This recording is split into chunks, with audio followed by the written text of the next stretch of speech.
Well, here's another release from a band that I was introduced through you guys. I was holding a live stream and one of the participants in the live stream said, hey, you should check out this album that came out in January. And I did, and I was blown away. Let's talk about this one. My chest bugs, my head strong, my feet fly off the ground. Flower Torania, I believe that's how you pronounce that, by Zio? I think it's Zio. So Zio is a new progressive rock band. They don't have any information on the prog archive, so I kind of had to do a little bit more digging. This is the brainchild, I'm going to butcher this name, Jimmy Palagrossi. I think that's it. Palagrossi. He was the main drummer from a band that I've covered on my Masterpiece Theater of Karnataka. Their Gathering Light album just still gives me shivers. And so after I learned that, after I'd listened to this album about, I don't know, a handful of times, I could really see that Karnataka energy and flow and vibe on this album, and it's hard to ignore. This album is very similar to, say, like an Arion project, where we get a number of different personalities coming in to help fill in the gaps and help tell this overarching story of this album. Right off the get-go, it was hard for me to kind of follow the story. It wasn't quite as it didn't have a clear narrative through line throughout the entire thing. Like, there are some sound bites every once in a while. There's some narration of what's going on. It is a sci-fi, that much I was able to tell, but I think like if they were going to do this again, they really need to kind of hammer out how they're telling the story of whatever it is that they're telling. I mean, the best way to kind of summarize this album is a electronic symphonic opera of sorts.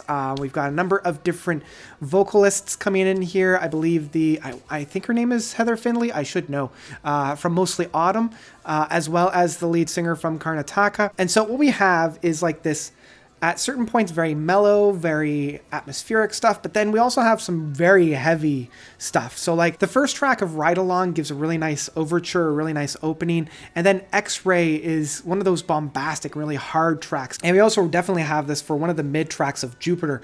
These tracks almost have that metal inflection, like it's very hard, it's very gripping, it's very heavy-handed, but then we get some really nice and soothing tracks for tracks like Wings Inside and Straight Up From Underneath, which are almost like 80 power ballad. Like I can definitely see that neon tinge from the 80s bleeding through on this album in the best kind of way. Like, I'm not a big fan of the 80s new wave stuff, but definitely like feeling that synth wave. And I mean, we can definitely feel this on Gold and Power. Like, this is where I'm definitely feeling more of that Arion output. It feels very mechanical, it feels very industrial, at least within the rhythm section. Like the smoothness of the album, it's really paired well with either a very heavy track paired with a very light track paired with another very heavy track. So you find that X-Ray being a very heavy track, Wings Inside being a very airy and happy track, Gold and Power being a darker, inflexive track,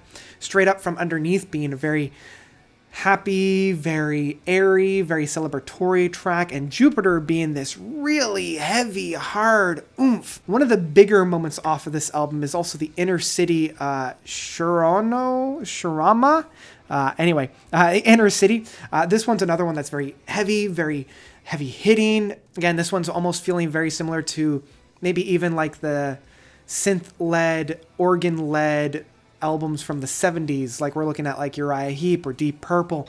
That kind of energy is put into this more of like an 80s power track and kind of blended all together into this really interesting feel. And even like within tracks themselves, Wings Opera has a lot of ground to cover in a relatively short amount of time, like just being about 6 minutes and 50 seconds.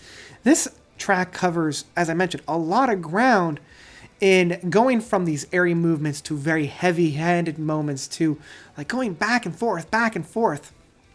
Honestly, my favorite track is one of the last ones of Interstellar List. This one is that Pump Up the Jam, really go-getter track, like this very instilling a very positive outlook. Like, it makes me want to kind of get up and dance as well, which I've really needed within these last couple of months. In the end, Flower Torania is a very, very optimistic, energetic, pump up the jam, 80s prog in a modern era outlook. I've really been digging this album, and I find myself coming back to this quite often because it's just very heartwarming, and it's very positive, and it's very wholesome in that. Like, it's just a good time. So yeah, this one is definitely one that I would have no problem picking up in physical format. It's a very fun track, and they're able to blend a lot of different styles within it. Yeah, I'd have no problem owning this on some kind of a physical medium. And that's about it. That's it for Flower Torania. I think that's how you pronounce it, from Zio. Again, I hope that's how you pronounce it. What did you guys think? This gets the note seal of approval. If you haven't listened to it by now, go and listen to it. I highly recommend it. It's a good time. And yeah, let me know of your own thoughts. Did you love it? Did you hate it? Let me know by commenting down below.